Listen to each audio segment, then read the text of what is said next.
Thank you, Brian, and hello, everybody. So I'm Franz Mablomer, the Commission Co-Chair of the EPAA, for those who don't know me, and I have now the honor and the pleasure to announce the winner of the EPAA Science Prize. Thank you, Brian, and hello, everybody. 2020. So I'm Franz Mablomer, the Commission Co-Chair of the EPAA, for those who don't know me, and I have now the...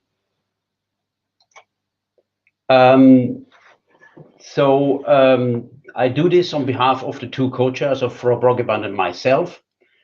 Every 2 years, the EPAA since 2010 awards a young scientist for an outstanding contribution to the 3 Rs with a real impact. And the selection committee was, as usual, composed of members of the steering committee from the industry and from the European Commission, and also of members of the Miro Group. And this year they had quite a difficult task because we had 12 very, very interesting applications, but they managed to find a clear winner. And I'm really, really happy and honored to announce Viviana Meraviglia from the Leiden University Medical Center as the winner of the 2020 EPAA Science Prize. She is awarded actually for her outstanding innovative research on human-induced pluripotent stem cells, and she uses these human-induced pluripotent stem cells as a novel platform to study in vitro cardiac diseases, cardiotoxicity, and drug efficacy relevant to humans. Congratulations, Dr. Meraviglia. You scored a marvelous 203.5 points out of 240 possible points. So now I can hand over to you. Yeah, it's on the screen as well. This nice prize. I mean, it's only a sheet of paper, but in actual fact, there is Thank you very much. Some of money behind it.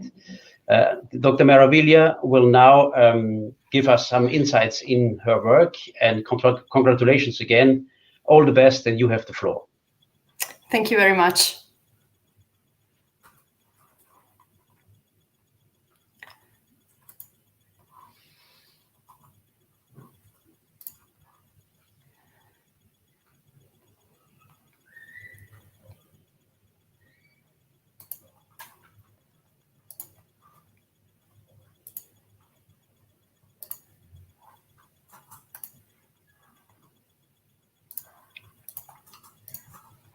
So I hope that everybody can see my screen. And good afternoon to everybody. It's a real pleasure to me to be here, and it's really an honor to get this prize.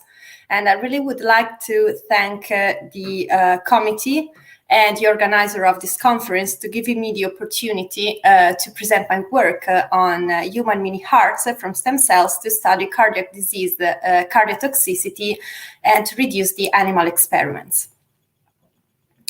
So the heart is a complex organ with a highly organized three-dimensional structure with an integrated network composed of multiple cell types. So the cardiomyocytes are the cardiac muscle cells, which allows the contraction and the function of the organ. Among non-cardiomyocytes, the two main cell populations are the cells from blood vessels and called endothelial cells and supporting cells called cardiac fibroblasts. So the heart is a major organ at risk in drug safety testing.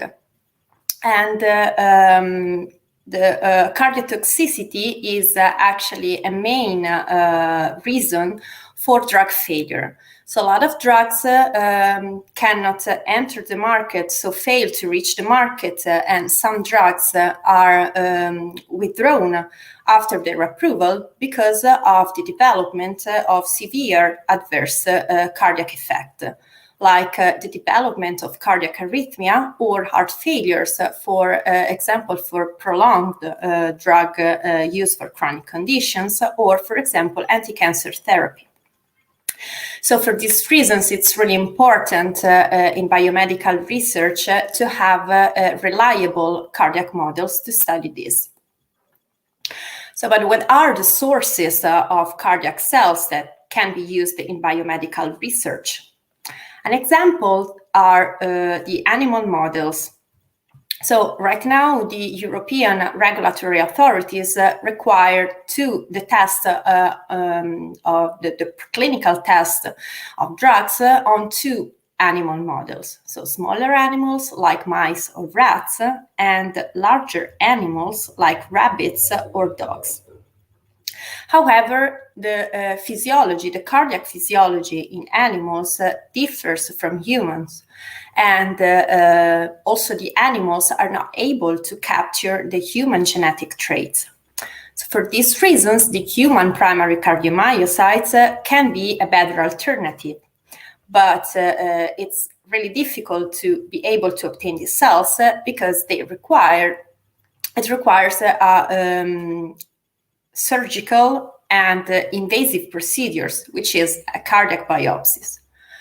So for this reason, the possibility to obtain cardiomyocytes from human stem cells has been a revolution in the field of biomedical research. But what are these human stem cells and how can we derive cardiomyocytes from them? So let's imagine to take and to remove a small piece of skin or to take cells from blood samples or urine samples. We can grow these cells in a petri dish in the lab, and we can reprogram these cells in order to obtain in vitro cells which are similar to the embryos. So these cells are pluripotent stem cells because they are able to become and to differentiate in any cell type of the human body. So these cells that we are able to create in vitro are called induced pluripotent stem cells.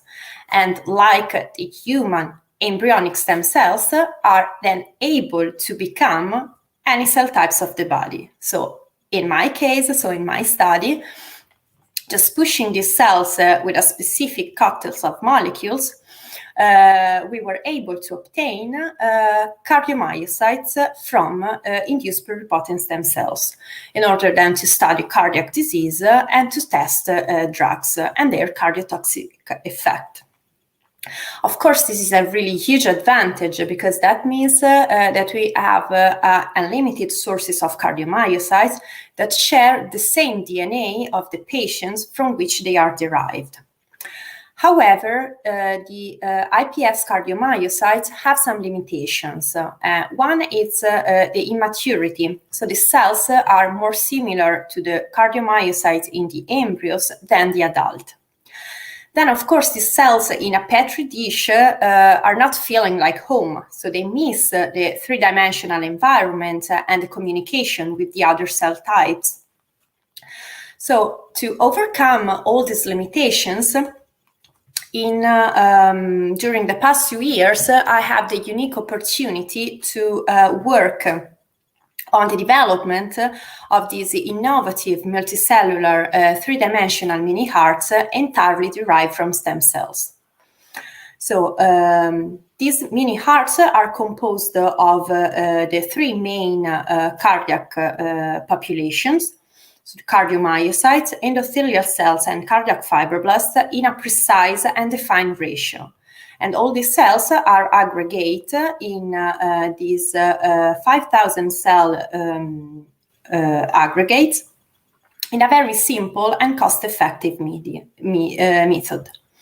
And using this model, we were able to demonstrate an increase in the maturation of the cardiomyocyte thanks to the crosstalk among the 3 cells included in the model. And we also use this system to test complex adult cardiac disease. And we also demonstrate the utility of our model to test drugs and their cardiotoxic effect. So this is an example of how 3D mini heart looks like. So in red, you can see the endothelial cells, which are able to organize themselves like a vessel-like structure. So exactly how it happens in the heart. And in green, you can see the cardiomyocytes, so the muscle cells responsible for the contraction. But how can we define the maturation of a cardiomyocyte? So the structure is really important. So here there's an example of the shape of an adult cardiomyocyte, so with this elongated morphology, and the proteins responsible for the contraction that are organized in this typical bending pattern. Immature phenotype has a completely different shape, and also the organization of this protein is not so organized. And what we observed is that in our system, in our 3D mini hearts, we can actually observe the same organized pattern observed in the adult cells.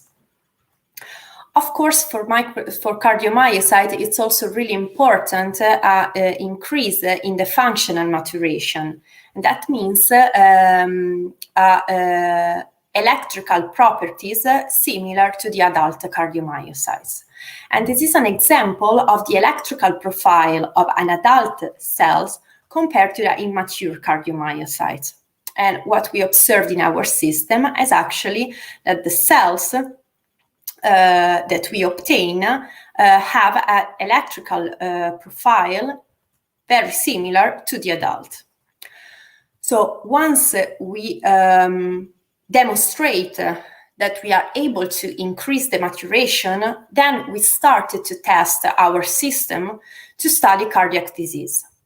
And we used as an example a cardiac genetic disease called arrhythmogenic cardiomyopathy.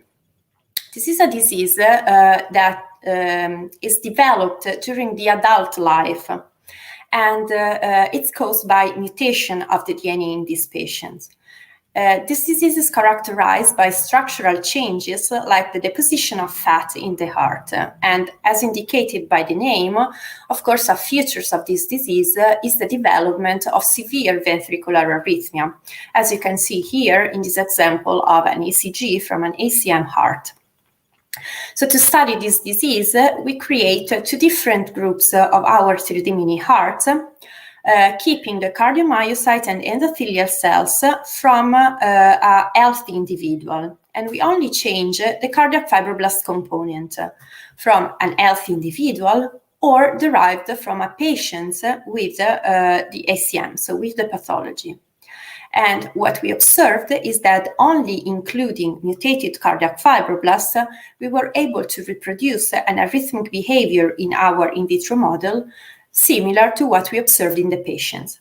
So that means that this system is not only able to recapitulate and to study adult cardiac disease, but also more complex disease where not only the cardiomyocyte, but also other cellular components like the cardiac fibroblasts are actually relevant to better understand the pathology and the pathogenesis of the disease.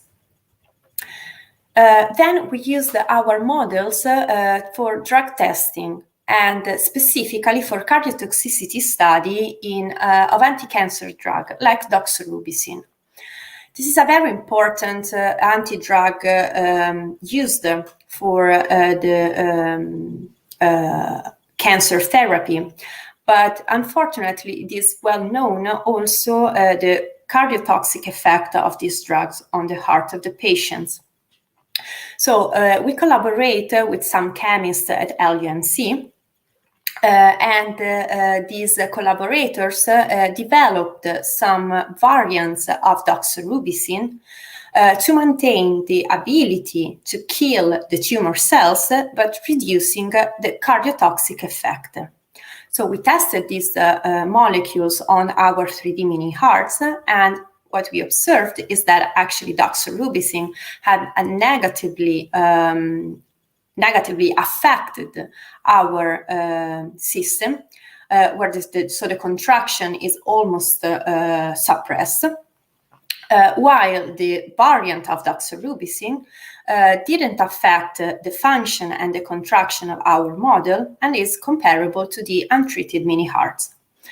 So this is really important because that means that our model can capture the difference between the two drugs, so the toxic doxorubicin and the safe variants, and we observe these only after 21 days of experiment. But most importantly, we obtain in our in vitro system the same results that have been obtained after 3 months experiment in an in vivo model, so in mice. So in conclusion, our system is able to increase the maturation of cardiomyocytes comparable to the adult heart. And this is really important to use the system to study multicellular adult cardiac disease, but more importantly, to use the system for drugs testing and cardiotoxicity tests. So that means that our system, so we prove that our system can actually be used for cardiotoxicity study and obtaining similar results of mice. So that means that we think that our system show a great potential in this field, so to be able to replace one of the 2 animal models which are now required for preclinical tests of drugs. So of course, that means that in the future, so an optimization and implementation of these systems can actually be used for the reduction in the use of animals all over Europe. So I really hope that with my presentation, I convinced you that these systems might be a human-based in vitro alternative to animal experiments for drug safety and cardiotoxicity. I would like to thank all my colleagues at the Anatomy and Embryology Department at LUMC, and especially my supervisors, Milena Bellin and Christine Mammery, and the colleagues that closely worked with me on the project, Valeria Orlova, Giulia Campostrini, and Elisa Giacomelli, and all the other collaborators, both at LUMC and our external collaborators in Italy. And thank you all for your attention. Viviana, congratulations, and very well done. Excellent presentation also. So glad you're able to join us today with this. And Franz, also thank you. Thank you. And to Franz also, thanks for leading there. And let's move on to our next session, which is on the alternative approaches, drivers, and visions. We have 4 10-minute presentations. I'm sure you can grab a coffee and sit back for this. So our first presentation today, we're delighted to have Christian Bussoy with us. He is a member of the European Parliament and also chair of the ITRE committee. It's the Committee on Industry, Research and Energy. And he's going to speak about policy perspectives from the European Parliament. Christian, good to see you today. How are you? Hello. Thank you very much for having me, and congratulations for this excellent event. I understand that I just have to say a few words just at the beginning, and then, well, it will be together in a panel. I'm very honored to participate for the first time at the EPAA's annual conference. This year we celebrate 15 years of existence as a unique cross-sector collaboration between industry and the European Commission. And sharing of knowledge, continuous dialogue between regulators, regulated policymakers, academics, and civil society. As it is stated in the achievements brochure published to celebrate the 5th anniversary of this initiative, this is a very effective partnership and is adding value to the development and acceptance of alternative methods to animal testing. EPAA is indeed an ideal cross-sector forum where active participation of experts from industry, academia, regulators, and NGOs work together with the Commission to continue ensuring the safety of consumers and patients with less or no animal testing. On this basis, you worked very successfully for 15 years, and this also has grown and expanded. Recently, we have witnessed the publication of the new chemical strategy for sustainability in the frame of the Green Deal, which is a positive development for Europe. However, I'm concerned by the lack of different reference and clear goals to accelerate the phasing out of animal testing and the use of new approach methodologies. But we will discuss a little bit more on this a little bit later. My role with my colleagues in the European Parliament is to help stimulating and incentivizing the work done through initiatives as EPA. As chair of Industry, Research and Energy Committee, and also as a member in ENVI Committee, for you for health, but also involved in many other initiatives, I believe that we should contribute together to set clear goals and milestones for a complete phasing out of animal testing, which should be one of our endeavors. I have seen one of the priorities in the new EPA action plan, EPAA action plan 2021-2025, is to facilitate the acceptance of additional sources of evidence and new approach methodologies in the regulatory framework. Once again, this can be done through the sharing of industry experience and early interaction with the regulators and policymakers about their needs and expectations. The EPAA structure offers an ideal forum for such scientific interactions. With this, I would like to congratulate all who had the vision to launch this wonderful project 15 years ago. They have demonstrated that they were right, led the future going beyond the actual achievements. Be assured that you'll always get the support of members of European Parliament and my support in particular in the future. Thank you. Thank you so much. And you'll join us again later for the panel as well. So we look forward to speaking with you then. And let's go on to Adrian Smith. Adrian, if you're with us. And yes, Adrian Smith is from NORECOPA and is a National 3R Center perspective he's going to present. Adrian, can you hear us clearly?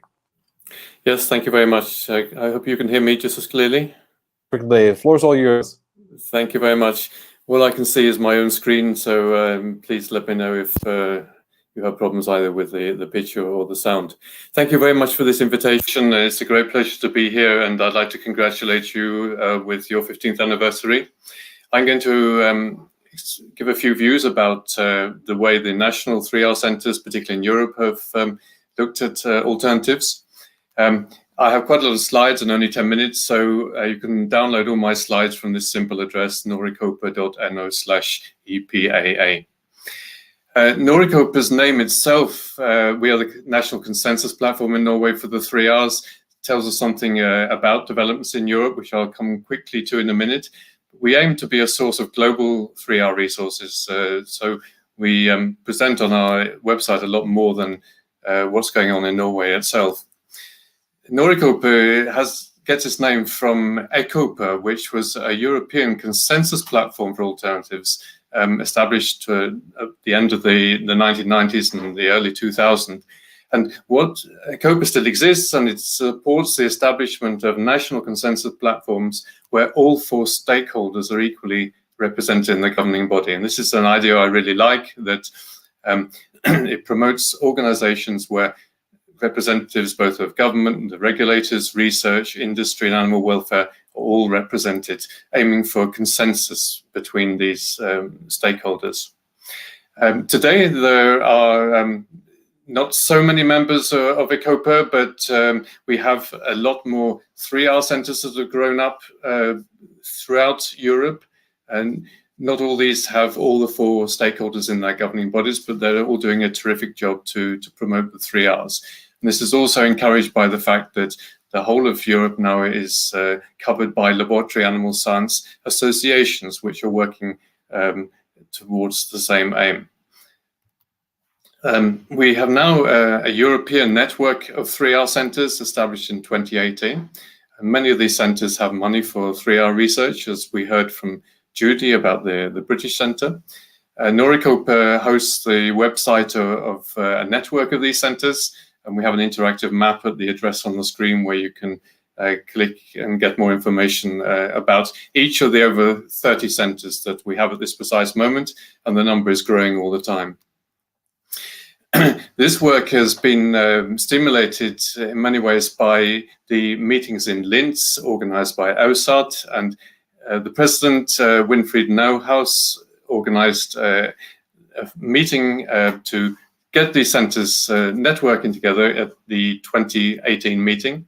This has also been encouraged by Horst Spielmann, Monika Schäfer-Korting, and others from the Berlin 3R centers, and we had a meeting as well in Berlin in March 2019, where the European 3R center network was really got off the ground.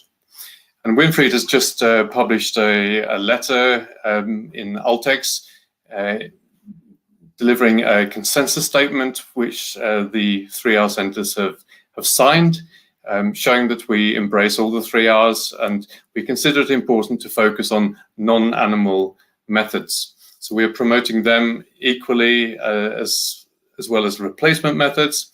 We're encouraging dissemination within the network and involving all members of the research community. And the statements in this consensus letter are well aligned with the 6 challenges which are described in the EPAA's action program for 2021 to 2025. We are in the process of preparing an application for a cost action. The working title is 3Rs for Better Science. And this is our contribution towards the efforts to meet the reproducibility crisis which Judy described earlier. And we intend to form working groups focusing on these topics: dissemination, quality, translatability of science, implementation, and education, with a strong ethical input into each of these areas. We hope that this will close some of the gaps between current EU projects and ensure that basic research is also covered, because very many of the European 3R centers are more focused towards basic research than testing. Julie mentioned there were congresses on alternatives which have been really important. These were the European ones, and at the 1999 meeting in Bologna, there was a workshop about national platforms, which was instrumental in initiating ECOPA. ECOAM has also been a great help. They had a meeting in 1999 between 3 pioneer members of ECOPA, and they followed that up by 2 networking meetings in 2015 and 2016, where we got around the table and got to know each other and discuss future collaboration. And as you've heard, the 2021 Maastricht meeting will also be important to further this work. Just a few words about NORICOPA to give you some idea of how these centers can work. We've invested a lot of time and money in producing a large website of global 3R resources covering all aspects of animal research. And we are also very concerned about the reproducibility crisis. In collaboration with British colleagues, our emphasis has been more on early planning for valid animal research, producing valid data with good animal welfare, rather than the reporting guidelines, which Judy mentioned. Our view is that a burnt cake is still a burnt cake, however well you describe it. If you're going to improve the quality of the cake, you need to go back to the kitchen and change the ingredients or the baking conditions. So one of the things that we've done in collaboration, as I said, with British scientists, is produce the PREPARE guidelines for planning animal experiments, which have 15 topics we believe all scientists should be thinking about from day one when planning experiments, with a heavy focus on the 3Rs. And these have been translated so far into 23 languages. And we have a dedicated website for the PREPARE guidelines, where we're adding more information all the time as new global resources, scientific papers, working group reports, etc. appear, which can help scientists to learn more about the topics on this planning checklist. And I'd like to wind up by showing you quickly 3 examples of collaboration work within the European 3R centers. This is excuse me, a compilation of severity classifications across Europe produced by German, Greek, and British scientists. As you probably know, the EU directive now requires that we categorize procedures on experimental animals into mild, moderate, or severe or non-threshold, below threshold, and there are a variety of classification systems for this available, and we have published this compilation of the different systems in Europe to make it easier for scientists to decide whether their procedures are mild, moderate, or severe.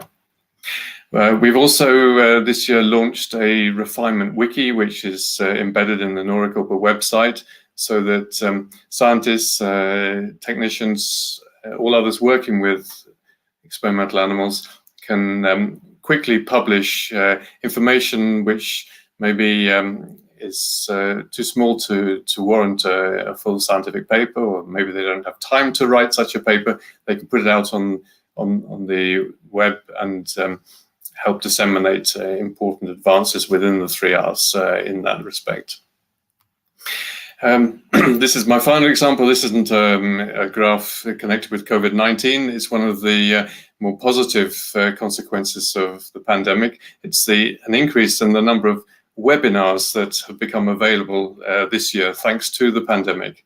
We've seen over 100 webinars already within lab animal science and welfare in 2020. NORICOPA has for a long time now had a very comprehensive international meetings calendar, but so many of these webinars are now being recorded and published on the web that we've also now made a list of recorded webinars, which is a marvelous opportunity for workers within animal research and testing to update their knowledge by accessing some of these excellent seminars that are now available. So looking to the future, where are we going with this European network? As I say, it's fairly early days. Everybody has their own agenda. I see a tremendous possibility for collaboration. We've already had several meetings that we've co-organized with other centers, and the cost action that I mentioned will, I'm sure, be an extra stimulus to this work, as are the meetings that we have at the World Congresses and the Linz meetings in Austria. So I'd like to end by quoting the American philosopher, which I think describes the way we're working in Europe. We're a society showing unity in diversity. So thank you very much for listening. I'd like to thank all the sponsors of NORICOPA's work, and remind you these slides are available at that address. Adrian, thank you so much. I'm sure Joe Biden will find use for that quote at some point in the near future as well, President-elect. So let's go to Maurice Whelan, and he'll present now on the European perspective. I think there's some feedback there, Maurice. Can you maybe switch off the microphone for a moment?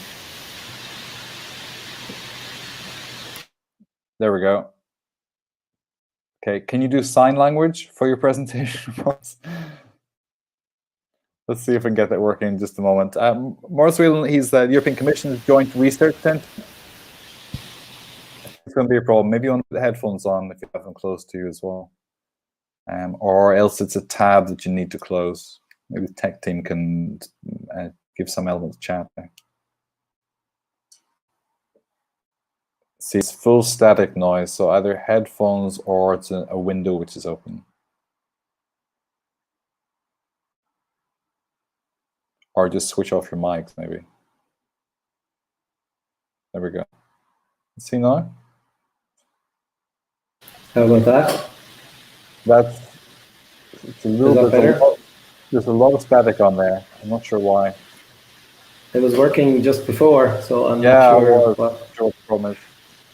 Can I suggest that if Anna is ready, we move on to Anna and we can just test that for a second. Maybe just need to close the browser and reopen again.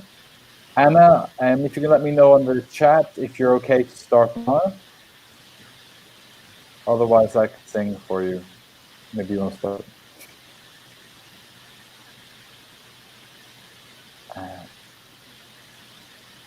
Okay.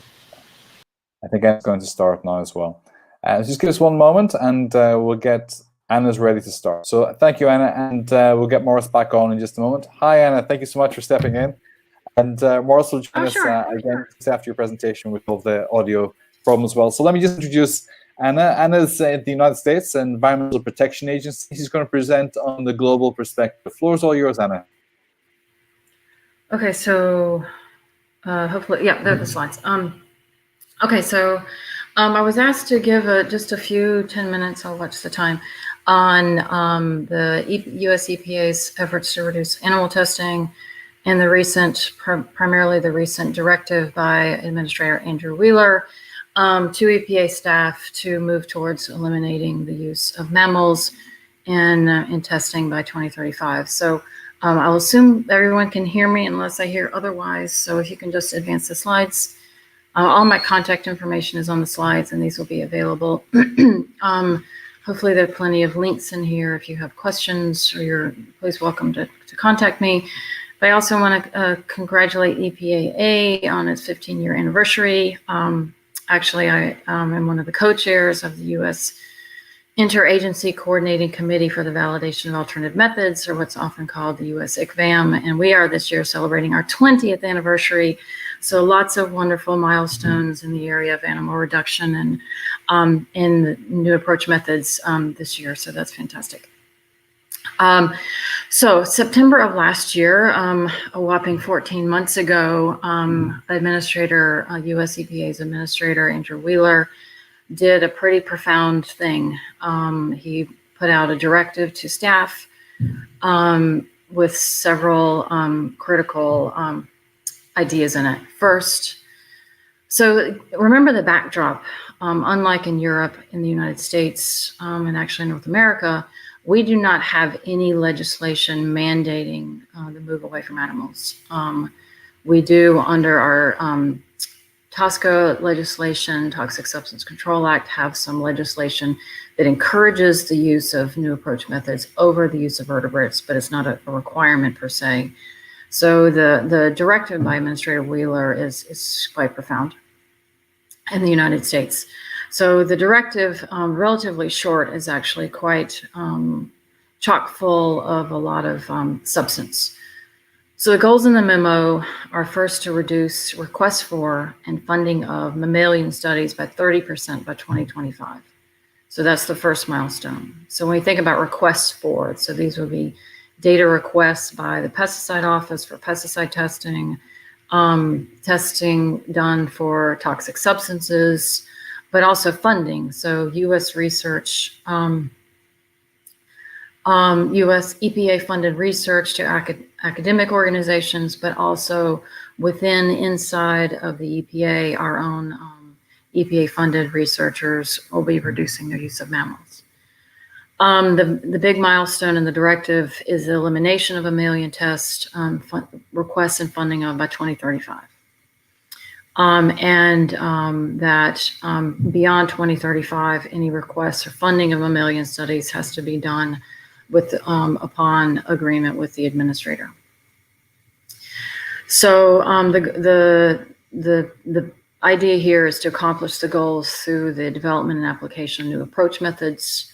As most of you know, that would encompass any technology, method, or combination thereof that avoids the use of animal testing.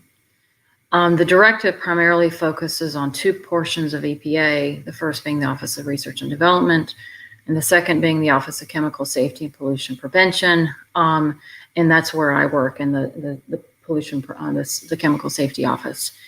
And staff from those, the Office of Research and Development and Chemical Safety, were tasked with forming an expert work group internally to develop a work plan. Next slide. So we did, in a matter, so keep in mind that this directive has only been announced for 14 months. So in a matter of 14 months, you'll hopefully see the rapid pace that we've been taking. We did complete draft and release the work plan in June of 2020. And the link is there for anyone interested in seeing it. So what I'm going to do over the next 3 or 4 slides is basically go through the elements of that work plan. Next slide. The work plan has 5 major objectives for achieving the reduction goals while maintaining the agency's full protection of human health and the environment. We have both long-term and short-term strategies to obtain not only the interim 30% goal, but ultimately the elimination of mammalian testing. The work plan talks about deliverables and timelines. And what's important is that the work plan is really a snapshot in time, as all of you know this well and has been discussed in the previous presenters. In the area of NAMs and animal reduction, there's really a lightning speed pace where we've got going, which is fantastic. So we anticipate the work plan to be flexible and evolve as we make progress. Next slide. So we have 5 objectives. The first one is to evaluate the regulatory flexibility. We're going to develop some metrics. We're working on establishing scientific confidence, filling information gaps with NAMs, and engaging with stakeholders. So I've got, I think, 1 slide for each of those, and I'll go through them quickly. Next slide. So we are in the process of doing a thorough internal review of our federal statutes and associated regulations, policies, and guidances around the use of mammalian testing. And we're putting together a report on the findings of that review and in both areas of flexibility that we have in our regulations, but also areas of regulatory hindrance that may prevent obtaining some of these goals. Next slide. We are in the process of developing baselines and metrics for assessing progress. This is actually building on some successes that we've already had at ORD and Office of Chemical Safety and Pollution Prevention. In fact, the office where I work in the pesticide office, we recently actually released our own brand new website on metrics. Unfortunately, that link is not on the slide, but if you just Google EPA pesticides, animal reduction metrics, something like that, it'll pop right up. And you can see that we have been, for the last several years, doing a fairly accurate annual count of the number of animals that we're using and saving. And so that's something we're quite proud of. But these metrics we're going to continue to make new metrics, but our sister offices and the water office, the air, clean, solid waste, etc., will be developing their own metrics in the next couple of years. And so we will start to routinely report on the website on metrics. Also, as an aside, last year, the U.S. General Accounting Office, or what's often called the GAO, which is an arm of the White House, put out a report basically recommending that ICVAM develop a metrics work group that in the area of metrics that the U.S. government, federal agencies are lagging behind in their area of metrics and animal counting. So this metrics work is also responsive not only to the administrator, but also to the request from the White House to develop better metrics. Next slide. One of the big areas that's already been discussed, and I would guess that Maurice will touch on this when he gets back, is the area of establishing confidence in NAMs. It's really absolutely necessary at this point that we reinvent how we think about validation and move away from the idea that everything needs a 3-ring trial. In fact, the 3-ring trial process is established under the OECD is not giving us NAMs that are fit for purpose in answering your regulatory questions. But what we have to do is build a new framework for scientific confidence in thinking about how NAMs are needed and how they fit this fit for purpose questions of both industry, academia, and regulators. So we're building assay systems that are actually answering our questions. And so we have a number of things that we're doing in this area. The first thing of that list that we're doing will be to engage the U.S. National Academy of Sciences on thinking about how using existing animal data provides a hindrance to understanding how to move away from them.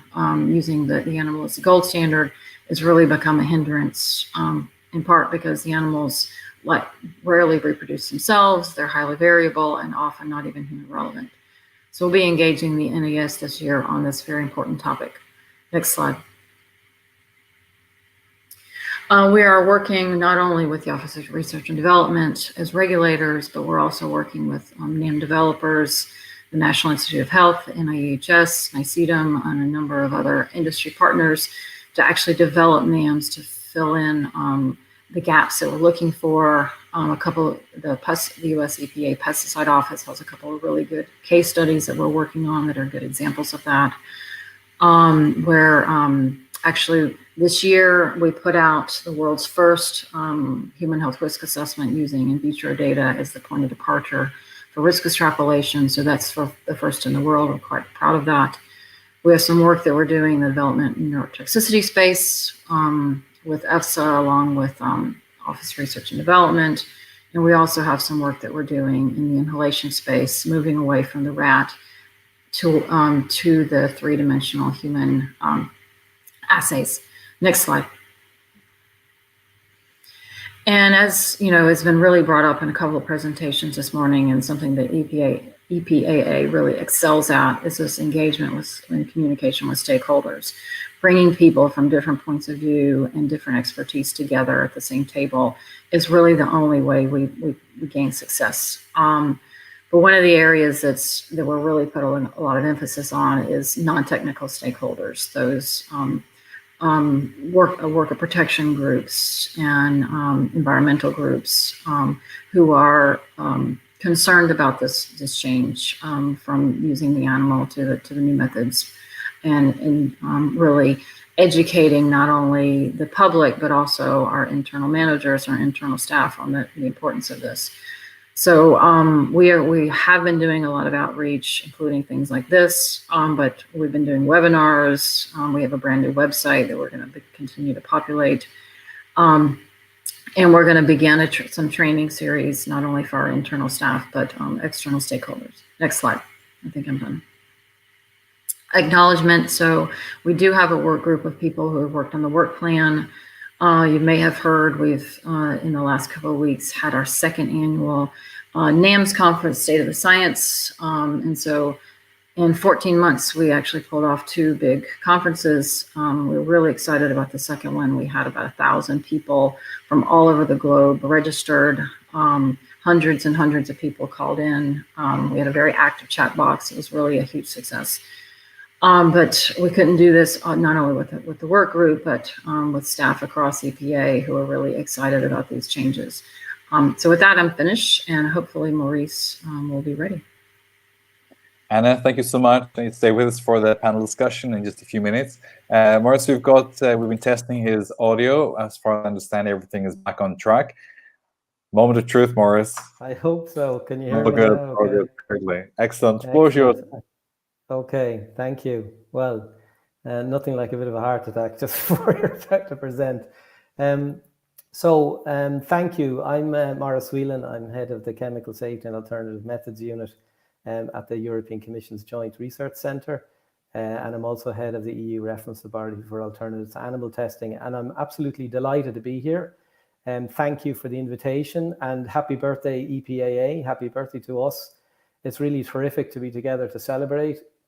And as much as we're looking forward to what lies ahead, I do think it's important to look back and celebrate our achievements, really to give us inspiration and motivation to push on. You know, EPAA is made up of organizations, but really it's sustained by the people behind those organizations. And we're all disappointed not to have the chance to get together and have a chat and catch up, but at least we can have this online event. Just a bit of a disclaimer, I'm giving one Commission perspective. I'm not giving the Commission perspective, so don't be misled by my title. Next slide, please.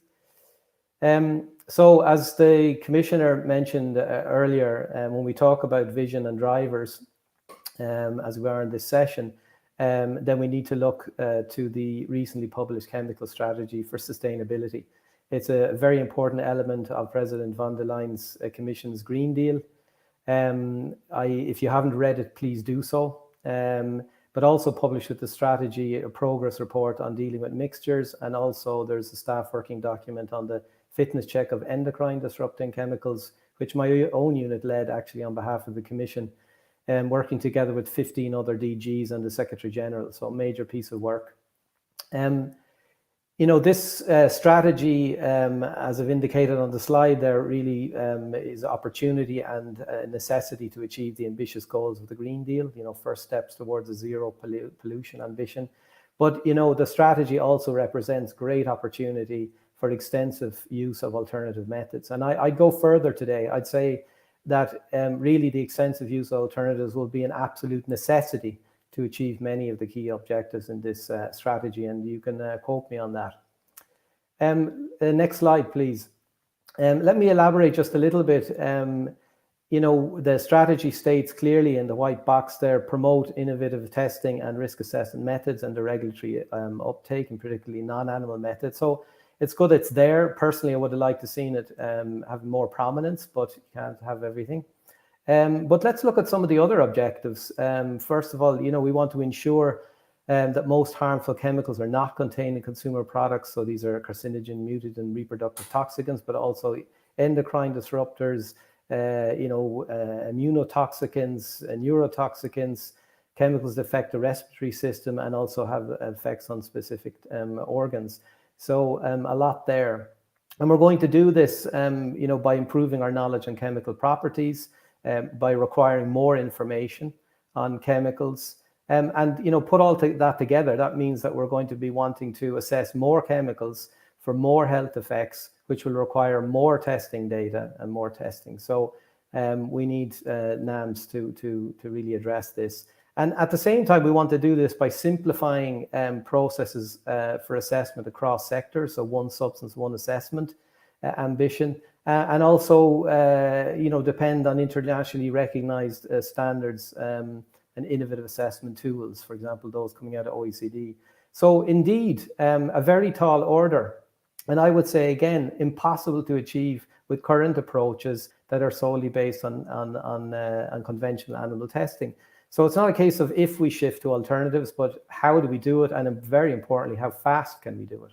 Next slide, please. So look, where do we stand with alternatives on our modern safety assessment toolbox? Well, technologically speaking, it's really never been better. The variety, sophistication of alternative methods and models is really mind-blowing. You know, we've seen a big shift in recent years to induce pluripotent stem cells and 3D tissues. And Viviana did an amazing presentation there earlier. Complimenti auguri, Viviana, for your achievements.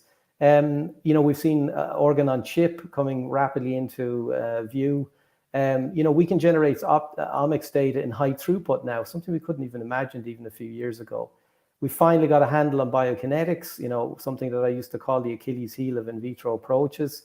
Computational methods are really coming to the fore. You know, I often say to my colleagues, look, why are we trying to measure it when we can compute it? We're making much better use of legacy data from animal studies using data science approaches. We've got access to real-life data from patients, biomonitoring. Amazing. And, you know, many of these advances have been driven forward in Europe by a number of major initiatives, CEFIC, LRI, the Cosmetics Europe Long-Range Science Strategy, the IMI, and of course, Horizon 2020 projects like EU Tox Risk, the Orion Cluster. And now we've got 3 new projects that are going to be funded by Horizon 2020 specifically for safety assessment to the tune of €60 million, and we're looking forward to collaborating with those. Next slide, please. So wonderful innovations, but another source of innovative methods that we really should look to from a regulatory toxicology perspective are the models and methods being developed by the basic and applied research communities, you know, working in biology and other domains. And really, just as much as the tox world, you know, we've been moving away from black box testing towards mechanistically informed approaches. So too have these communities. So we really are seeing a wonderful convergence emerging that brings different life science fields together. And you know, at JRC, ECFAM, you know, we've been undertaking a series of major reviews and meta-analyses of non-animal models and methods available. We've published our review on respiratory disease models and more just recently one on breast cancer. So incredible innovation. The models and methods are really out there, ready to be exploited. So please take a look and share this knowledge. It's really on a silver plate and ready to be used. Next slide, please. So, you know, what might be holding us back? We've made progress, but how can we go faster? And, you know, here's just 3 issues that I've heard, you know, come up in some of the other speakers' talks too. And this is from my own perspective. The first is integration. Look, scientifically and technically, it's a real challenge. We have a real amazing suite of tools in our toolbox, but what's the optimum combination? Some people are taking a data-driven approach, so generating huge amounts of data on lots of chemicals, lots of different methods, and using statistical methods to try to find optimal combinations. And of course, we have other approaches that are based more on our knowledge, mechanistic knowledge, informed by adverse outcome pathways and so on. So scientifically and technically, that's a challenge, but also it's a challenge at regulatory level. At OECD, for example, we've developed the integrated approaches to testing and assessment, IATA framework. It includes defined approaches, but look at the difficulties that we're having getting regulatory acceptance of defined approaches for skin sensitization. As Patrick mentioned before, and so on, and Anna, one of the most developed areas where we have alternatives. But the defined approach that we're proposing as a guideline at OECD has both in vitro and in silico elements. And this is something we've never seen before. So our regulatory frameworks that, are struggling, particularly when we talk about compatibility with mutual acceptance of data, good laboratory practice, and so on. Benchmarking is another issue, critically important in qualification and validation.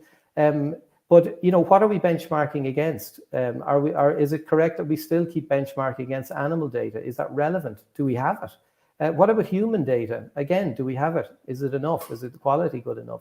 Again, it's a major reason for major discussion for the defined approaches for skin sensitization is a whole continuing argument, I would say, on what reference data we should be using and the quality of that data and what constitutes quality of data. So a big question. And in the cases like developmental neurotoxicity, where we really don't have real life data on animals or on people, how then can we establish credibility? And can we rely more on what we know rather than what we think we can measure? And finally, there's this, what I call the information dilemma. Look, information requirements in most sectors were conceived on the basis of using conventional animal tests for satisfying those information requirements. So they're intrinsically biased. It's not surprising. But we know that the information generated with alternative methods is fundamentally different than the information generated with animal methods. So look, we need to come together as scientists, as regulatory scientists, as regulators, as risk managers, as policymakers, really to devise new information requirements that deliver the protection levels we seek, as set out in the chemical strategy, but that make optimal use of new approaches. Next slide, please. Anna touched on this, and quite rightly so. Our conventional paradigm for getting regulatory acceptance has been, essentially requiring high levels of standardization, very rigorous validation to achieve really formal acceptance in the context of a test guideline or an internationally recognized standard. And of course, this is highly desirable. Let us not forget that. The reason why we have this paradigm is because we like standardization. We like guidelines. It facilitates international acceptance. It makes life easier both for regulators and the regulated community, industry. It makes life easier for lawyers and particularly facilitates global markets and trade. So we can't throw the baby out with the bathwater. We need to retain this ambition of having standardization. However, as indicated in this slide, and as Anna touched on quite correctly, the vast majority of methods we see coming through now are not standard. Neither should they be standardized to the level that we're used to or that we might desire. We need to talk therefore much more about flexible approaches, flexible frameworks to establish credibility, to establish confidence, and ultimately to promote belief in these methods. Next slide, please. So just coming to the end, besides all the science and technology and policies and politics, we need to progress alternative methods. One of the biggest drivers will be the next generation of bright young minds. And our JRC Summer School, this is our third edition that will be running next May, hopefully, really where we're trying to bring the new generation of researchers, new generation of toxicologists, safety assessors, of regulators together, not only to learn about the new sciences, but very importantly to network between themselves, because in a blink of an eye, they'll be the decision makers of tomorrow, and they need to know each other. Final slide, please. Next slide. And I just want to draw attention to our ECFAM status report, full of plenty of juicy, short, concise descriptions of what's going on, not only in JRC, ECFAM, but also, lots of the collaboration projects that we have with you all. So just to conclude, final slide, please. Just want to say that the JRC and as ECFAM, we're very proud and active members of EPAA, and we genuinely look forward to the next 15 years of fruitful collaboration in what is truly a unique partnership. Thank you. Maurice, that was excellent. Thank you. I aspire to your optimism of being in Italy for next May, if that's entirely possible. We're going to now bring on the panel discussion. Maurice is going to stay with us, and Christian Bosoy is going to rejoin us. Anna Lowe is going to rejoin us, and Patrick Michelin from Procter & Gamble is going to join us as well. Let's give everybody a moment just to, there we go. Patrick online, excellent. Everybody's with us. And we're going to invite the audience also to send questions for our panelists, and I'll take those a bit later on. There's instruction for you at the bottom of the screen, and Anna is going to be in the background. She'll shuffle some of those to me during the course of the conversation. So please send those to us now. You don't have to wait for the Q&A part, which we'll come to in about 15 minutes. And I want to kick off just with I was going to ask everybody to do 60 kick off, but I'm going to scrap that because I think enough of what you would have said has been outlined already. So Patrick, I want to come back to you. You mentioned this lovely phrase, the third age of biology. And our discussion here is the alternative approaches and political initiatives, European Green Deal, sustainable chemical strategy. Is this the third green age of biology? And how do you see the Green Deal and sustainable chemical strategy fitting in the context of animal testing? Yeah, thank you for the question, Brian. Actually, a lot of the response was given by the excellent presentation of Maurice, right? Really putting the challenge forward. If we want to assess more chemicals, we'll have to do it faster. We probably have to do it more cost effective. And ideally, we could also do it right that it's even more predictive for our ultimate goal, which is actually the protecting of the consumer, at least for a company like P&G. And they're based and doing this based on fundamental knowledge on human biology, which I think we will need to continue to innovate in and collaborate and raise partnerships is certainly the right way forward. That's also where P&G will look forward to collaborate with any partner to advance that purpose. I think it will fit the chemical strategy for sustainability nicely, as Maurice explained. Thank you. Christian, does the European Parliament think that there's the right approach within the chemical strategy, within the Green Deal, in terms of alternative methods for testing? Is there enough in there? Should there be more? Well, of course, what we are seeing until now is encouraging. And of course, this is very important that we have new approach methodologies. But as I said, there is a quite concern that in the proposed chemical strategy may result in a lot more animal testing and less commitment. You know that we are also in a global competition, and Europe looks a little bit behind the US, for instance, in the new approach methodologies. We have the most stringent regulatory requirements on chemical safety assessments around the world. But in order to embrace the progress made so far by the industry and academics using already new approach methodologies and further stimulate the progress and innovation in testing, we need to encourage European institutions and ECHA to move quickly away from outdated testing requirements and to accept ingredient safety assessments without animal data when these are based on sound science, greater human relevance, and hence a better rationale for protecting human health. I believe that in cooperation with EPAA and of course with the industry, with academia, with all the researchers, we could reach not far from the moment that we are talking today, a complete phasing out of animal testing. And this is something that we are aiming, and there are a lot of colleagues in the European Parliament that would be very, very keen to work on it.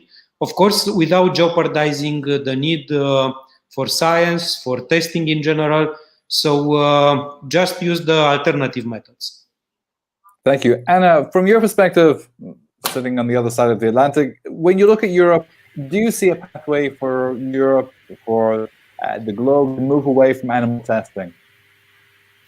I think there's reasons to be optimistic worldwide, not just in North America, but also in South America. We're seeing a lot of progress in Brazil, for example. There's a lot, I think Maurice in 30 seconds provided the 10,000-foot view of the status of things. So we've never had this many models. We've never had this many approaches.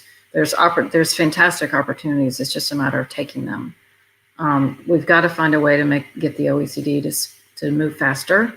There's just some fundamental challenges we have at the OECD worldwide that we've got to make some changes at the way the W&T process is working, the way the 3-ring trial process is working. All of that will help everyone speed up. What's the roadblock and what's the bottleneck for this progress, the speed of progress? Even at the OECD, I think that the challenge is just the structure, that the W&T process is not set up to be fluid and flexible and to think about things in a really fit for purpose way. It's set up to focus on the 3-ring trials and how A compares to B. Well, if A and B are not the same, then what do you do? So, it's an apples and oranges comparison. We've got to rethink using the animal as the gold standard because it doesn't reproduce itself most often. The animals are really variable, and they're often not giving us human relevant effects.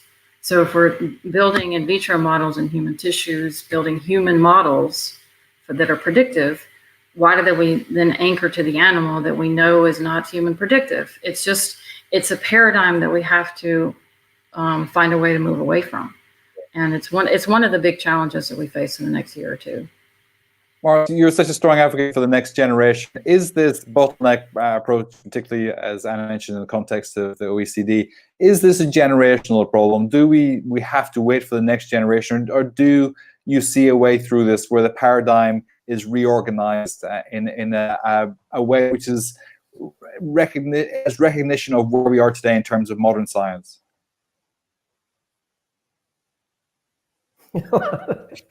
Do you know what? When I was putting together that slide earlier, I was thinking, when the EPA started, I was in my 30s, later 30s, but still in my, and now I'm in my early 50s, and I was actually thinking, could I think how I used to think back then, and trying to, and look, I came to the conclusion that, of course, it's a continuum, isn't it?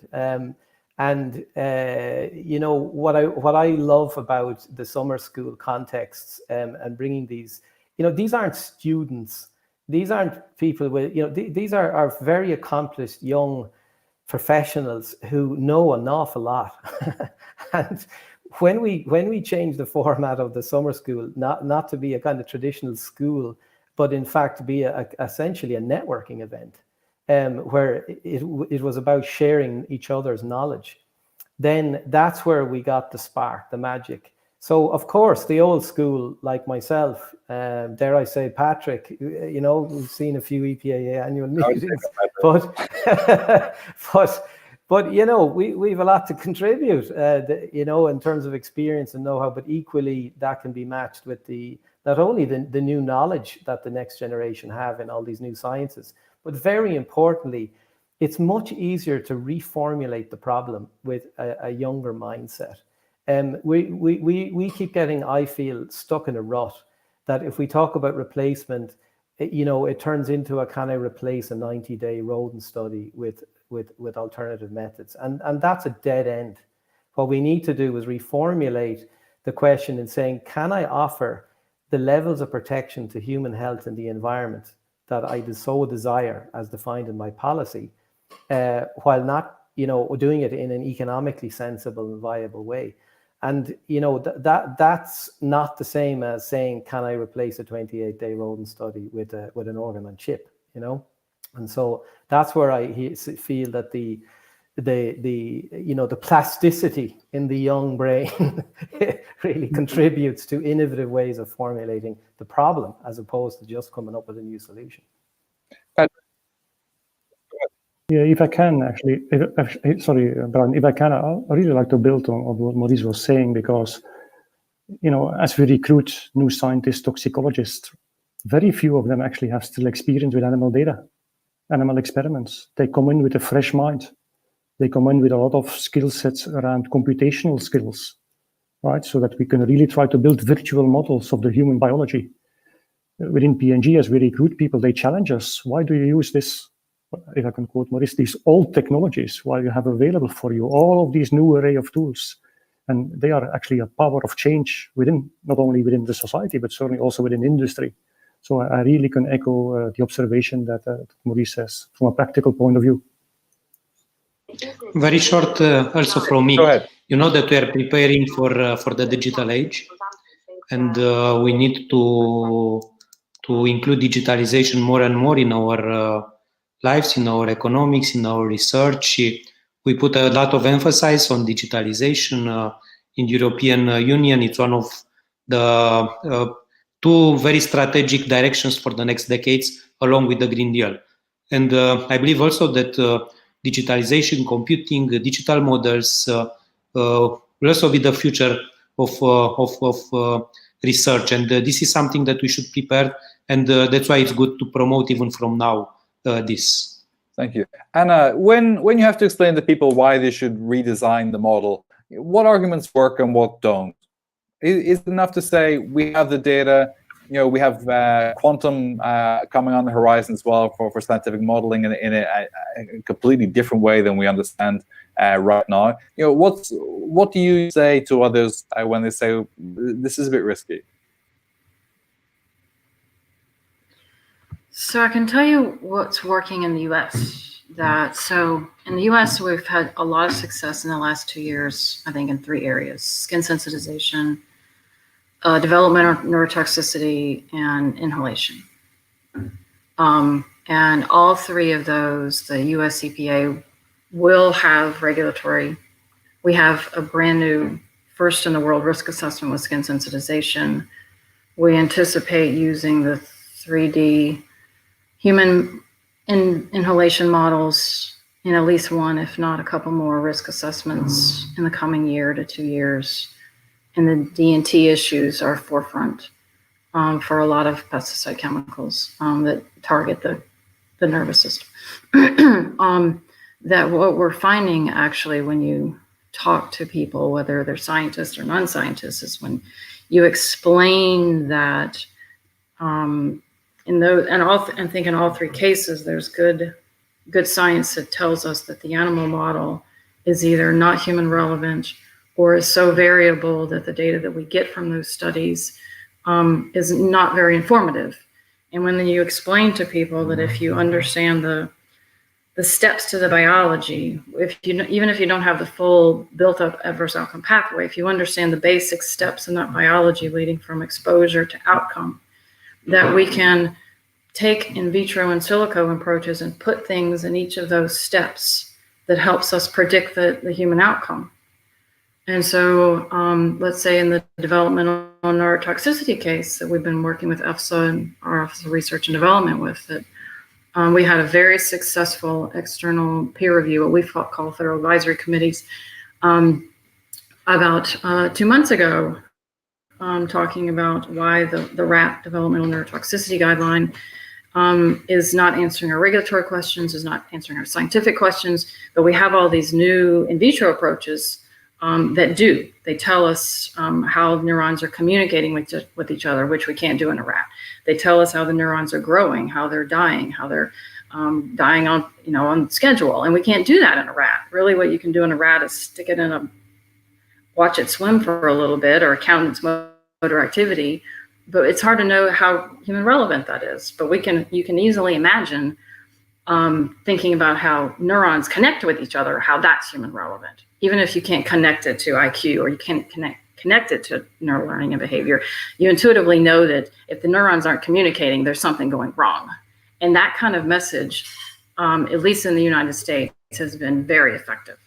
And so what we're finding that areas where the animals are not good models has been where we've been really effective. And if we can work in that space and build confidence, then we can then to work in other spaces where people believe the animal is relevant. That's largely our approach. Patrick, thank you, Anna. Just on the same approach, you're dealing with commercial dimensions of this. You have to account to stockholders as well as to regulators and consumers who may rise and fall with optimism depending on how you present it. Is the argument that we have to, a good science argument, is this what needs to be discussed? It's not about throwing everything away, changing everything. It's but about explaining this is good science. Today, good science is different than it was 10, 15, 20 years ago. How do you approach this in terms of explaining to regulators and consumers that the paradigm has to shift? Communication is a very difficult aspect of all of this, Brian and colleagues. Right? For the consumer, it needs to be very straightforward. It needs to be credible. It needs to be easily to be explained. And as you just heard, what we talk is not very easy to be explained. Right, there's quite some nuance in the learning that we have. So I think that's a challenge.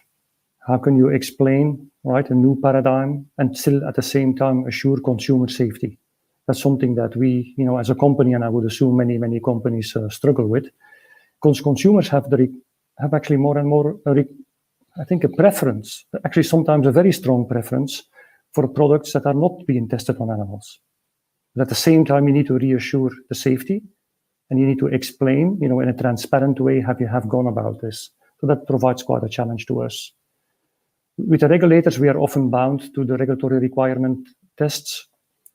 We often take a parallel path where we could, provide the perspective, with a new alternative approaches, where we provide the regulators with a case study in detail using the next generation risk assessment approach and really engage in a dialogue.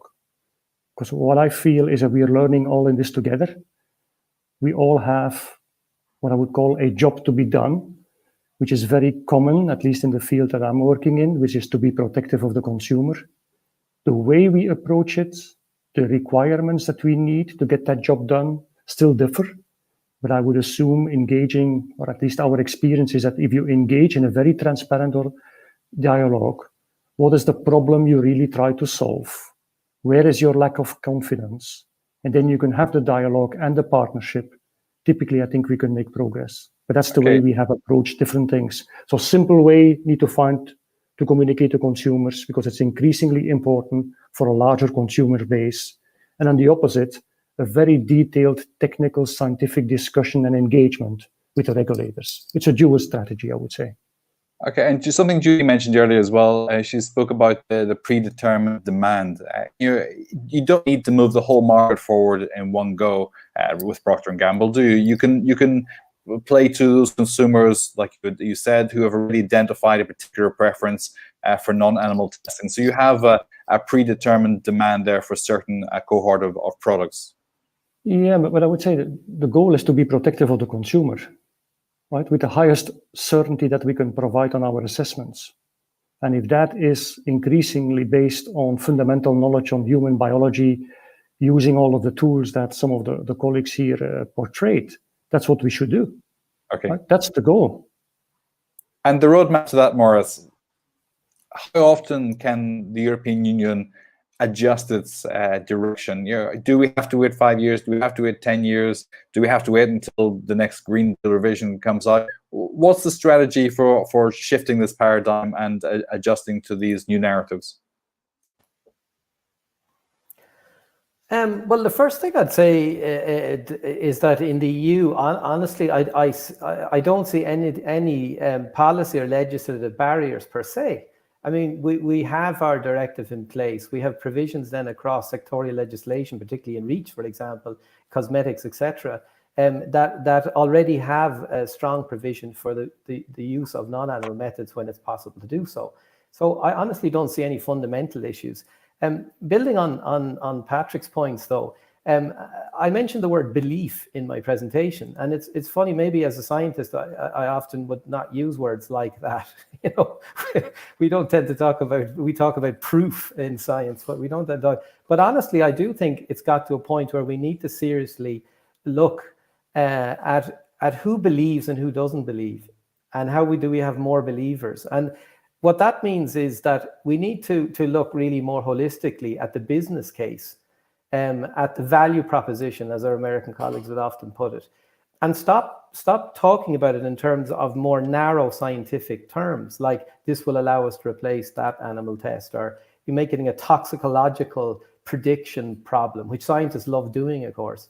The issue is we need to bring in senior risk managers, both in industry and in regulatory authorities and in the Commission, who ultimately are calling the shots, and get a better understanding there about the value proposition. And yes, of course, we want to move away from animal testing. But as I tried to explain very quickly in the presentation of the chemical strategy, there are an awful lot of key objectives in there, which, you know, look at the objective for, you know, safety by design and sustainability. I mean, how are companies going to be able to decide between a more hazardous or less hazardous chemical if they have to do a 2-year rodent bioassay to check if it may be a carcinogen? You know what I mean? It's not. We need to join the dots, and we need to have that conversation in a broader community than just the scientific community. So that would be, you know, my desire to move things forward. So I don't see any real, as I say, explicit impediment legally or policy-wise, but it's about getting down and getting the right people together. Thank you. We have loads of questions, so I'm going to start ticking through these now. And you don't have to answer them all. We'll try and direct them according to who wants them. So I'll ask you, if your name isn't specifically called here for the first shot, then just show me your hand if you want to take it. How do we ensure a more joined-up approach in Europe, especially given the challenge of the Green Deal? That's from Kathy Taylor, Director of Science, Cruelty-Free Europe. I think we touched on some of that already. Christian, how do we ensure a more joined-up approach within Europe, especially given the challenges of the Green Deal? By, of course, by dialogue and by understanding well the problem. There is a technical side on the discussion on the issue that we are discussing, which, of course, is not always at the hand of the decision makers, at least in the European Parliament, but not only. Of course, when the discussion is with the European Commission, there the specialization and the expertise it's there, and of course it's a little bit a different institution than European Parliament. But it's important to have a dialogue. It's important to put everything in the perspective of the strategic goal, and the Green Deal, it's a very important strategic goal.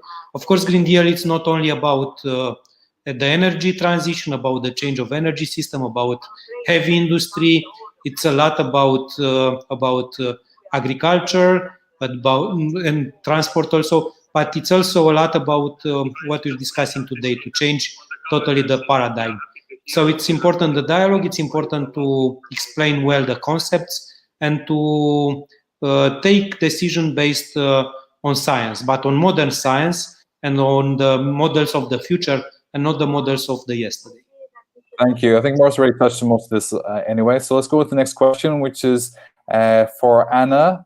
Anna, the question is, you've covered the priority that the US EPA is giving NAMs. Can you please also comment on the priority which the US FDA and basic science academia are giving NAMs.eco, I'm not even sure what that is, ECO UK, and that's from Professor and Doctor of Medicine Horst Spielman at the Institute of Pharmacy.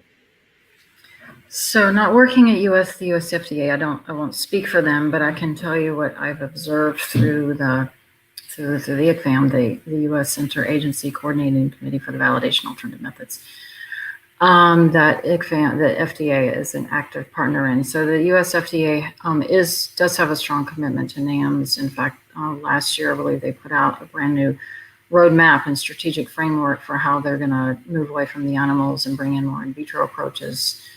I can tell you at the ICFAM level that I think one of the big differences of what we're doing in the US compared to what's going on in Europe is that our regulators who participate in ICFAM are also on steering committees and strategic groups supporting academic organizations. So, for example, the National Institute of Health has some small business innovation grants that they give to small businesses supporting new approach methods. And in fact, those will have steering committees made up of ICFAM regulatory scientists. So our regulators actually working directly with the innovative small businesses developing the new methods. So, we're working hard to make these connections that have been talked about by a couple of the panelists of, really connecting the regulators, the industry, but also the method developers. Okay, thank you. This question maybe for Morris. Are we preaching to the converted right now? Who do we need to convert, and what priorities, and how do we do this? It's from Judy MacArthur-Clark, who we had on speaking earlier. Morris. Yeah, thanks, Judy. I really enjoyed your presentation too, opening up. I mean, I guess I touched on it a little bit before in my last intervention.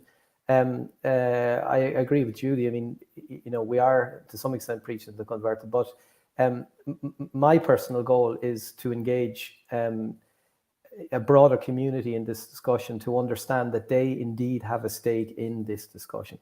This is not a peripheral issue. This is central, and I said I opened my talk basically saying, look, we've never had a chemical strategy in Europe. It's such a holistic and explicit one. So there's never been a better time now to say, look, that's still just a strategy. It's backed up by a series of actions, highly ambitious actions that we need to pursue in the next 5 years. So I think really this is where the rubber hits the road. We really need now to have that discussion. But I come back to Judy's point, I think, which is in order for us to have a broader discussion, a sensible discussion with a broader community of stakeholders, we need to formulate the discussion. We need to engineer that discussion in a way where people understand what's at stake. And this isn't a toxicology issue per se. This isn't even replacing animals discussion per se. This is about much broader socioeconomic objectives that we have. And, I believe too that if we manage to engage, people at all levels, not just the scientific toxicological level. I mean, maybe in the last 10 years, if I was to make an observation, maybe we've been having too much discussion at that level and not enough discussion, at the higher risk assessment, risk management. How do we link the protection goals we have at policy level back down to information requirements and processes and procedures we have in the regulatory framework? And just if you allow me, sure. Back to Anna's point about the OECD, etc. Look, I'm a great believer in using the instruments we have rather than creating a whole lot of new ones. But that said, we need innovation in our processes. We need organizational entrepreneurship. We need to look again at these instruments that we've had in place for a long, long time that stood us in good stead. I mean, the OECD, test guidelines program has done an incredible service to society, to the economy, to world trade, and we'd be mad to think about walking away from it. But that said, I agree with Anna that we need to change with the times, and not just in terms of doing the better science, etc., but really looking at our processes and procedures and seeing are they fit for purpose. Okay, let me bring in on the edge of that. Let me bring in the next question then, and maybe Patrick, you want to take this and to the whole panel. How can we use one chemical, one assessment approach globally in a consistent framework, such that we generate one data package which covers global needs, if that's entirely possible? This comes from Tina Mehta. She's the head of human health at ADAMA. Patrick. Yeah, my understanding on the one chemical, one assessment proposal, or actually a recommendation, which I agree with, is that we're still confronted with different authorities doing a different assessment on the same chemical, right? Giving it a different exposure scenario. You could have a group that is looking at cosmetics. The same chemical could be looked at, in the context of detergents, etc. And maybe it would be better to have a single assessment, which I would agree with across all of the exposure scenarios. But it really needs to start, in my opinion, with exposure. Right? We have, and that's just part of the paradigm shift that is probably needed within Europe. You know, there's a danger that we start with a hazard, and then we extract that hazard to all of the exposure scenarios which exist. And that will be a big, big impairment to innovation, which I know is another, ultimate goal for Europe. So we need to start with the exposure. And then I strongly believe into one chemical, one assessment, maybe ideally with one authority, right? Where we can have an open dialogue on what the exposures are, what the new insights from the new biologically based methods are, and really integrate them into the one assessment, one chemical. So in summary, Brian, very supportive.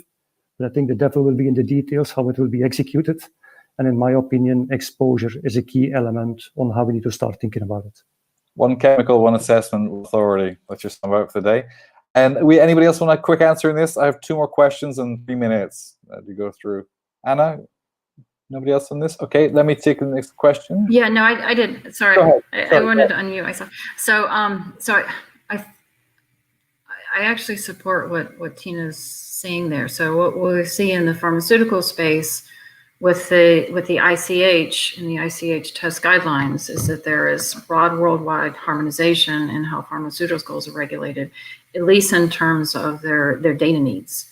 That you see a consistent set of data needs, a consistent set of science questions around toxicology for pharmaceuticals. But in our worldwide, our agrochemical, biocide, and also industrial chemical regulations, we lack that sort of ICH-like platform that provides another level of harmonization. And I think it's an area where we could should really start thinking about are there ways to build something ICH-like in our chemical space to support not only harmonization but also to support the development of NAMs, the moving away from animals, because we're really not going to make worldwide progress until we're all on the same page about what the data needs are, where the NAMs are in terms of their readiness for use.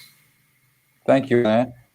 Let's go to the next question, and anybody wants to answer just a quick answer. The EU continues to drive a hazard-based approach to safety testing rather than the risk-based approach that we see in the USA. This sustains significant, unnecessary animal testing. How can we help change this? This is from Phil Botham. Christian, quick answer on that? This is what we are discussing now, no? To go a little bit in a different model, to reduce what Mr. Phil Botham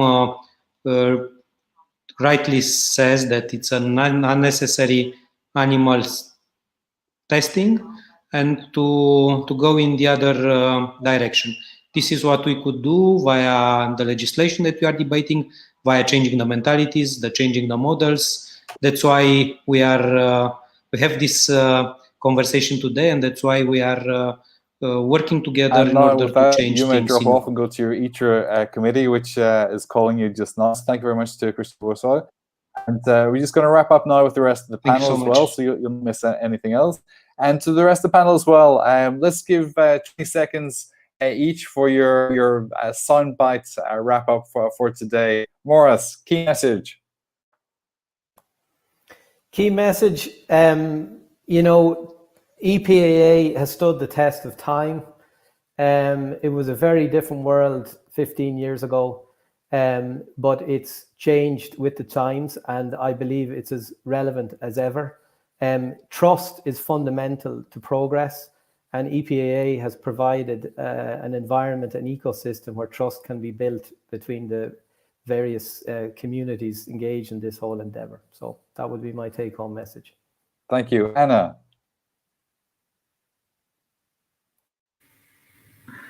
I just want to thank the organizers in EPAA for inviting me. I've really enjoyed the conversation. And I echo what Maurice said, that EPAA is really poised to really be a strong force in changing the world, and because you do have that strong commitment to bring everyone together, different points of view and different different backgrounds to make change. So I want to congratulate you on 15 years and look forward to your new project on carcinogenicity and AgChem. So I'm looking forward to participating in that, actually. Thank you. And last word to Patrick. Thank you, Brian. I'd like to stick with the title of my presentation. The three elements which are really needed here is the innovation, the collaboration, and the partnerships, which I think EPAA stands for. My request and our suggestion actually to get going is let's pick three test use cases and let's work it out. I think we have to build the confidence, and we can only build the confidence with real information, with real data that we can share at the highest levels to show that we have the confidence in what we do. And I think then the rest will follow. Thank you. Build the confidence, keep it real. Thank you to all of you. And before I just hand over to Franz and to Carlo to conclude for today. So thank you to all of our panelists, all the speakers that I've had the pleasure to interact with today. It's been a great conversation. And now let me hand over to Franz and to Carlo. And they just on the screen. Where's Franz? Any moment now he should appear. There we go. Gentlemen, all yours.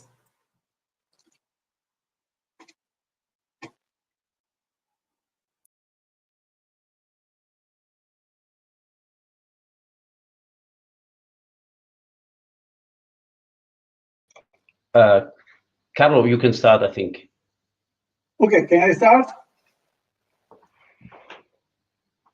Okay, so ladies and gentlemen, good afternoon, and thank you very much for giving me the opportunity to close this annual conference of the EPAA.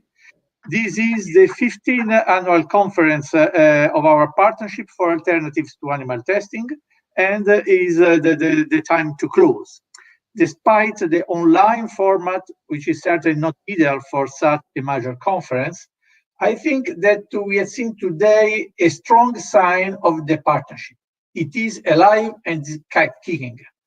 Although we had to shorten the program considerably, we were able to keep the core elements of our gathering, and we enjoyed this platform for presenting our work, reporting on progress in non-animal testing, and for exchange of experiences and knowledge amongst the partner and with the wider international community that is interested and actively working on the refinement, reduction, and replacement of animal methods. And we saw again today that the EPAA is a very active part of that community. Since 15 years, we are promoting with all the means at our hands the research for new methods, for refinement and reduction. We are promoting the translation of these new methods into practice, and we are working tirelessly to share the knowledge, expertise, and experience with non-animal methods and refined procedures with all stakeholders, be it in the European Union member states, European neighboring countries, or other regions of the globe. As a stakeholder-driven public-private partnership, we are quite unique in this community. And I am really happy to see that all EPAA members, European Commission, industry, and stakeholders alike, remain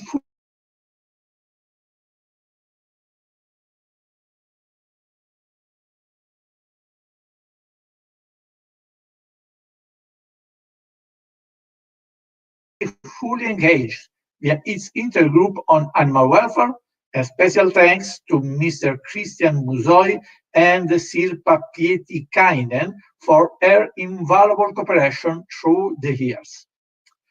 15 years already. Unfortunately, we could not honor this anniversary by real celebration, but we will do that next year. Speaking of which, we are also very much looking forward to the 11th World Congress, where the partnership will play a major role. But before closing, I would like to give the floor to my advisor, Franz Lampelmayer, the Commission co-chair of the EPAA, for a personal announcement. Please, Franz. To make, and as many of you will know by now, I have a change of jobs in sight and will soon do that. And that means, unfortunately, that I have to leave also the co-chair of the EPAA. I'm looking forward, of course, to the new assignment and the challenge attached to it, but at the same time, it is not without regret, with even a great regret, that I say goodbye to the partnership, to this partnership that I've co-chaired with Rob Rogeband during the last 2 years. I will not keep you any longer, just to say a big thank you to all of you and to all those who have helped me in this adventure. I found enormous motivation, knowledge, and spirit with the members from both groups. And I found true friends also in this very special community of alternatives in toxicology and regulatory testing. My very special thanks, of course, go to the 2 secretariats, Irene and Svonimir from the industry side, and Diane and Sophie. The 4 of them have really supported me on a daily basis to implement the ambitious program of work that we have given ourselves in the EPAA. Special thanks, of course, also to my co-chair, Rob Rogeband, but also to all the active members of the steering committee and the Mirror Group. And I can assure you that together we have achieved a lot, and I really enjoyed every moment of it. I said I regret leaving, but I'm also very confident that for the future of the EPAA, things will go well. We have been preparing this future together, as I said, and I share the optimism that we heard also today from the various speakers.